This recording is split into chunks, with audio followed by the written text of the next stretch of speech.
કે રામધન કી લૂંટ હે લૂંટ શકે તો 550 વર્ષની લડાઈ છે આ મંદિર માટે લડાઈ હિન્દુ અને આજે એ જ હિન્દુઓના એ જ કર્મચારીઓ અને પ્રભુ રામને નથી છોડતા. કારણ કે સરકાર પહેલા તો એમ સ્વીકારે છે કે ના આમાં કઈ થતું જ નથી. મુખ્યમંત્રી જવાબ નથી આપતા અને જ્યારે બધું હોબાળો વધાર થયો એટલે હવે એસઆઈટીની રચના કરી છે. કેટલા દિવસ સુધી પ્રભુ રામના મંદિરમાં જો ચોરી થતી હોય કેટલા દિવસ સુધી આ બધું છાનું રહેશે? આ અંબાજી મંદિરની આપણે વાત કરતા હોય તો અંબાજીમાં આવા જ અધિકારીઓ પેલા 1300 ને 1700 રૂપિયાની એક થાળી ખાતા હતા. કરોડોના બિલ ત્યાં પડે છે આ નેતાઓ માટે. જૂના કાળમાં પણ જે મોગલોએ હિન્દુ ધર્મ ઉપરના મંદિરો ઉપર જે આક્રમણો કર્યા ને એનું કારણ આ જ હતું, અનહદ પૈસા.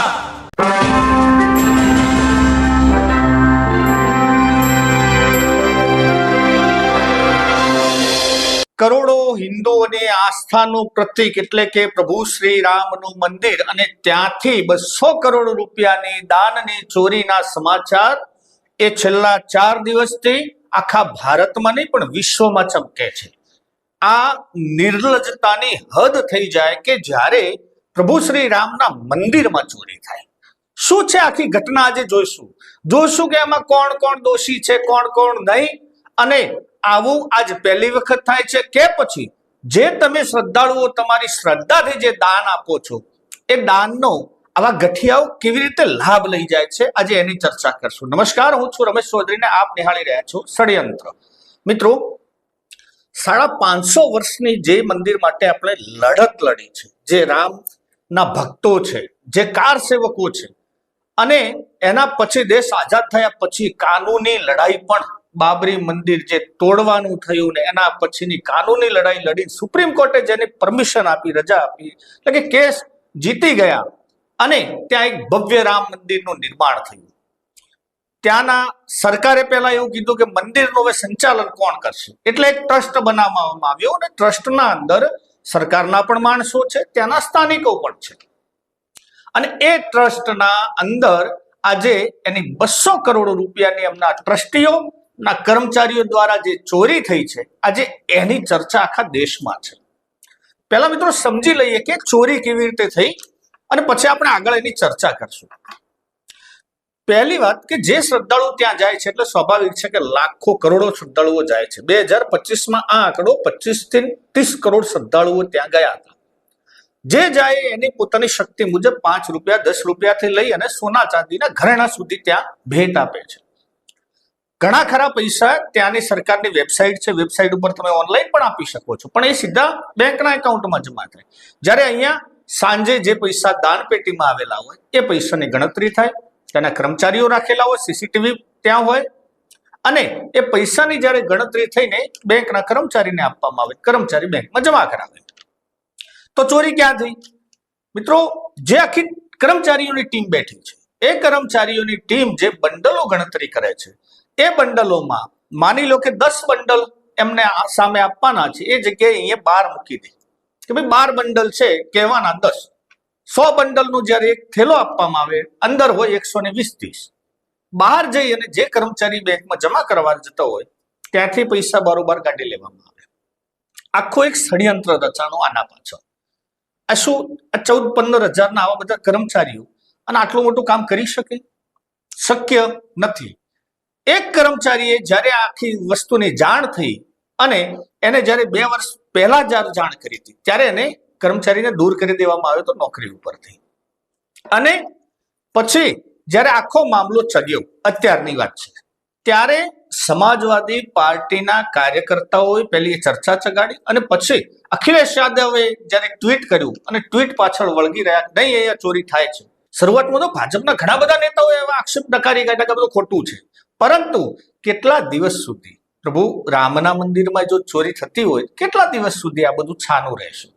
પાપ છાપરે ચડીને પુકારવાની શરૂઆતથી સરકારે એસઆઈટીની રચના કરી અને છેવટે સ્વીકાર્યું છે કે હા 7 કરોડ રૂપિયાના ચોરી થઈ છે. હજુ તપાસ ચાલુ છે. પૈસા ક્યાંથી મળે છે? મિત્રો, એક કર્મચારી કે જે ત્યાંના મુખ્ય મહાસચિવ છે એટલે કે મહામંત્રી છે ટ્રસ્ટના, ચંપતરાય, એક કર્મચારી એનો ડ્રાઈવર છે, નામ છે ટુન્નુ ઉર્ફે રામશંકર યાદવ. અને આ ટીન્નુના 50 કરોડ રૂપિયાના તો એમના ફ્લેટો, હોટલો, પોતે ફોર્ચ્યુનરમાં આવતો થઈ ગયો, જે આજે 2-5 વર્ષ પહેલા સાવ ગરીબ પરિસ્થિતિમાં હતો. અને આ એક કર્મચારી નથી, નામ ઘણા બધા છે, કેડી તિવારી છે, રાજેશ પાઠક છે, પેલા મિશ્રા છે. પરંતુ મિત્રો, આ કર્મચારીઓ આટલા સુધી આટલું મોટું સાહસ કરી શકે છે? બિલકુલ નહીં. અને નામ જે નીકળે છે એ છે, એક નામ છે ચંપતરાય, કે જેના મહાસચિવ છે ટ્રસ્ટના. બીજું નામ છે ગોપાલ રાય, એ વ્યવસ્થાપક કમિટીમાં છે. અને ત્રીજું નામ છે ડોક્ટર અનિલ મિશ્રા, કે જે નિર્માણ કાર્ય જોતા હતા અને ટોટલી એનો દાન પેટીનું પણ એ સંભાળતા હતા. જ્યારે કર્મચારીઓએ આની ચર્ચા કરી, ઘણા કર્મચારીઓને ત્યાંથી છૂટા કરી દેવામાં આવ્યા, એટલે પોતાના માનીતા કર્મચારીઓ રાખી અને આંકડોનો જે આજે આરોપ છે એ 200 કરોડે પહોંચ્યો છે. મિત્રો, આ તો વાત થઈ એના મંદિરોની ચોરીની. આ મંદિરની જે શ્રદ્ધા હતી આખી દુનિયાના રામ ભક્તો માટે હતું. રામ ભક્તો કેટલી આસ્થા તે પોતાની, અહીંયાથી ઘણા બધા એવા વ્યક્તિઓ છે કે ત્યાં દર્શન કરી અને એક ધન્યતાની લાગણી અનુભવે. 550 વર્ષની લડાઈ છે આ મંદિર માટે લડ્યા હિન્દુઓ. અને આજે એ જ હિન્દુઓના એ જ કર્મચારીઓ અને પ્રભુ રામને નથી છોડતા. એક ભજનની પંક્તિ છે, રામ નામ કી લૂંટ હૈ, લૂંટ શકે તો લૂંટ. અને આજે એ દોહો છે ને ઉલટી રીતે આ બધા આમને લીધેલો છે કર્મચારીઓએ ને એમના ટ્રસ્ટીઓએ, કે રામ ધન કી લૂંટ હૈ, લૂંટ શકે તો લૂંટ. આ બધા પ્રભુ રામને ના છોડે. આપણામાં કહેવત છે ને કે ડાકણેલા એક ઘર તો ટાળે. આમને તો એકે નથી ટાળવું. મિત્રો, ટોટલી મંદિરોમાં જે તે શરૂઆતના સમયમાં આપણે કહેતા મુગલ કાળમાં પણ કે મંદિર હંમેશા લૂંટનું કેન્દ્ર રહ્યું છે. એ ચાહે ભક્તો દ્વારા લૂંટાતું હોય કે પછી વિધર્મીઓ દ્વારા, કારણ કે અંદર પૈસા છે, અંદર મિલકત છે. એક બીજો પણ આરોપ છે મિત્રો, એ સમયમાં જ્યારે આપણે કાર સેવકોએ આખા દેશમાં જે યાત્રાઓ રેલીઓ કરી હતી અને એના અંદર એક રામલલ્લાના નામની એક ઈંટ આપણે પૂજતા, બધી જગ્યાએ આ બધું ફરેલું છે, આખા દેશમાં રથ ફરતા હતા. અને શિલાઓ, રામ શિલાઓને છે એમ હતું કે આપણે એને મંદિરમાં લગાવશું. એવી 1250 અલગ અલગ શિલાઓ કે જ્યાં ભક્તોએ, વિદેશીઓએ, એટલે જે ફોરેનમાં ભક્તો રહેતા હતા એમ તો સોના ચાંદીથી મઢેલી, હીરા જવેરાતથી મઢેલી આવી બધી શિલાઓ અર્પણ કરી હતી. એ 1250 શિલાઓ પણ ગાયબ છે. કોના માટે તમે ભેગું કરતા, કોના માટે દાન કરતા હતા ત્યાં? મંદિર માટે? મિત્રો, એક જો શ્રદ્ધા તમારો વિષય છે, ચોક્કસ દર્શન કરો, પરંતુ એ મંદિરને, ભગવાનને એના પૈસાની જરૂર નથી. આપણે આ એક મંદિરની વાત ને, તમારી ઘણી આસ્થા હોય, તમારે તો આજે ત્યાં જઈને માન લો કોઈ ગરીબને દાન કરો, એને જમાડી દો, અન્નનું દાન કરી દો, એટલે પૈસાનો ગોટાળો જ નથી. આ કીડી સંગ્રહ તેતર ખાય. આપણે તો આપણું દાન કરીએ છીએ, પરંતુ આ બધા જ આવા ટ્રસ્ટીઓ અને એને છાવરવા વાળા સરકાર પણ, કારણ કે સરકાર પહેલા તો એમ સ્વીકારે છે કે ના ના આમાં કઈ થતું જ નથી, મુખ્યમંત્રી જવાબ નથી આપતા. અને જ્યારે બધું હોબાળો વધારે થયો એટલે હવે એસઆઈટીની રચના કરી છે. નરેન્દ્રભાઈ મોદી પણ આપણા જે વડાપ્રધાન છે એમને એમનો એક માણસ મોકલી દીધો, તપાસ કરો. યાર, તપાસ ક્યારનું ચાલતું હતું. અને સાવ સાચું બોલાવું મિત્રો, જો આપણે કદાચ દુઃખ થશે, પરંતુ આ એક જ મંદિર છે ના. આ અંબાજી મંદિરની આપણે વાત કરતા હોય તો અંબાજીમાં આવા જ અધિકારીઓ પેલા 1300 ને 1700 રૂપિયાની એક થાળી ખાતા હતા.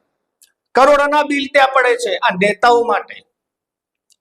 આ સુખડી બંધ કરી દીધી, તે જે પ્રસાદ માતાજીનો ત્યાં જે બનાવતા હતા આપણે મોહનથાળ, એ બંધ કરાવી દીધો હતો. કારણ કે એક નેતાના અંગત માણસને એક ચીકીની ફેક્ટરી ડૂબતી હતી ને, ફેક્ટરી ત્યાં ડાયવર્ટ કરાવી, એટલે કે ચીકી પ્રસાદ તરીકે ચાલુ કરી હતી. આ ફક્ત ને ફક્ત પોતાનો સ્વાર્થ સાધવા માટે આવી લૂંટો છે. ત્યાં ઘણી વખત આપણને આનંદ થાય છે કે ભાઈ આપણે આ મંદિરે આટલા બધા દર્શનાર્થીઓ દર્શન કર્યા. સરકારે પણ ચડી ગળી જે આંકડાઓ રજૂ કરે છે કે આ વર્ષે અંબાજીમાં 60 કરોડ પેલા માણસો આવ્યા, 60 લાખી દર્શન કર્યા. જ્યારે આંકડાઓ તપાસવા જો ને તો આંકડા 5 ને 7 ને 10 લાખ ઉપર આવે.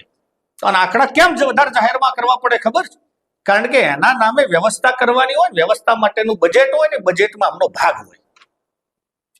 એ તો ચલો આડકતરી રીતે, પણ આ રામ મંદિરમાં 200 કરોડ રૂપિયા નગદ ચોરી થઈ જાય. 14,500 રૂપિયા કે 15,000 નો જે કર્મચારી એ વૈભવી ગાડીઓ લઈને રાતોરાત ફરતો થઈ જાય, છતાંય સરકારનું ધ્યાન ના આવે. એની કમિટીને ખબર ના પડે? અરે કમિટીનો પેલો ચંપતરાય નરાધમ, આપણે તો એને હલકો કહી શકીએ, એ વ્યક્તિ વળી જાહેરમાં આવીને પ્રેસ કોન્ફરન્સ યોજે છે, એનો ખુલાસો આપે છે કે આવું કઈ થયું જ નથી. સીસીટીવી એમના માણસોએ ડિલીટ કરી દીધા. આ રામ મંદિર, શું આપણે આના માટે લડાઈ લડ્યા હતા મિત્રો? આવા નેતાઓ માટે તમારી આસ્થા, અને આ એક હું ઘણી વખત કહું છું કે આ એક મંદિર નથી, ત્યાં આપણે તમે કેદારધામ જાઓ છો, ત્યાંથી સોનું લઈ લેવામાં આવ્યું છે, એવા પણ આરોપ છે. ઘણી જગ્યાએ તિરુપતિ મંદિરમાં ચોરી થાય છે. અરે ઘણા મંદિરોના કલેક્ટરો અને એસપીઓને તો ત્યાં કલેક્ટરને તો બદલી કરાવવાના ઓન, મતલબ જેને કહેવાય ને કે આપણે લાઈનમાં પૈસાની બોલી લાગે છે કે ભાઈ આ કલેક્ટરને અહીંયા બદલી કરવી હોય તો 10 કરોડ કે 20 કરોડની ઓફર આપવી પડે, મતલબ લાંચ આપવી પડે ત્યાં.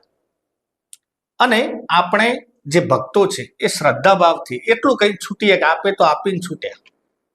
હા, એને જે કરવું એ કરશે, પ્રભુ રામ જોશે. ના મિત્રો, આ આસ્થાની વાત ચોક્કસ છે, પરંતુ મંદિરોમાં જયારે ચોરી થતી હોય તમે આપો શું કરવા? પેલા તો કરવા વાળા એટલા હલકી કક્ષાના કે એમને મંદિર છોડવું નથી. પરંતુ જૂના કાળમાં પણ જે મોગલોએ હિન્દુ ધર્મ ઉપરના મંદિરો ઉપર જે આક્રમણો કર્યા ને એનું કારણ આ જ હતું, અનહદ પૈસા. આપણું જેને કહેવાય પ્રભાસ પાટણ એટલે કે સોમનાથ જેટલી વખત લૂંટાણું, શા કારણે? કે ત્યાં પૈસા, અને જ્યાં પૈસા આવે ત્યાં દરેક ટ્રસ્ટોની પાછા એમ છે કે આપણે ધરાઈ પૈસા શેના માટે, કોના માટે તમે ભેગા કરો છો? દાન કરો, વ્યવસ્થિત કરો, પણ એનાથી સર્વશ્રેષ્ઠ જો કોઈ દાન હોય તો અન્નનું દાન છે, વસ્ત્રનું દાન છે, એ ગરીબોને તમે તમારા જાતે ખવારી દો. આ બધા આ નંગોને આપવાની આપણે જરૂર નથી, કારણ કે આ નંગો લઈ જવાના છે. મંદિરમાં ભગવાન રામને તો તમારા ઘટમાં ભગવાન છે જ ભાઈ, એને જરૂર નથી પૈસાની. એને પૈસા એને તમને બનાયા છે, તમે પૈસાને બનાયા છે ને, અને તમે પાછા એને આભાર વિધિ કરવા આપો છો. આવું ના હોય મિત્રો. શ્રદ્ધા છે ચોક્કસ રાખો, આપો, દાને તમારે આપો, પણ હવે જયારે ખુલ્લી લૂંટ થતી હોય ને એટલે એક અવાજ ઉઠાવવો જોઈએ. આ બધાને કડકમાં કડક સજા થવી જોઈએ, ને સરકાર પણ આને છાવરવાના બદલે જાહેર કરવું જોઈએ. જોઈએ શું થાય છે. આજ તો મુદ્દો ટોપ ઉપર છે, હાઇલાઇટ છે. મિત્રો આપની કોમેન્ટો ચોક્કસ લખીને મોકલજો કે શું આવા મંદિરોમાં દાન પુણ્ય વધુ કરવાથી તમારા પાપ ધોવાઈ જશે કે પછી તમને ક્યાંક સ્વર્ગ પ્રાપ્ત થઈ જશે? એક કોમેન્ટો ચોક્કસ કરજો. મિત્રો વિડીયો ગમે હોય તો લાઈક, શેર અને કોમેન્ટ કરજો, અને હા, ચેનલને સબસ્ક્રાઇબ કરવાનું ભૂલતા નહીં. જય હિન્દ, જય ભારત.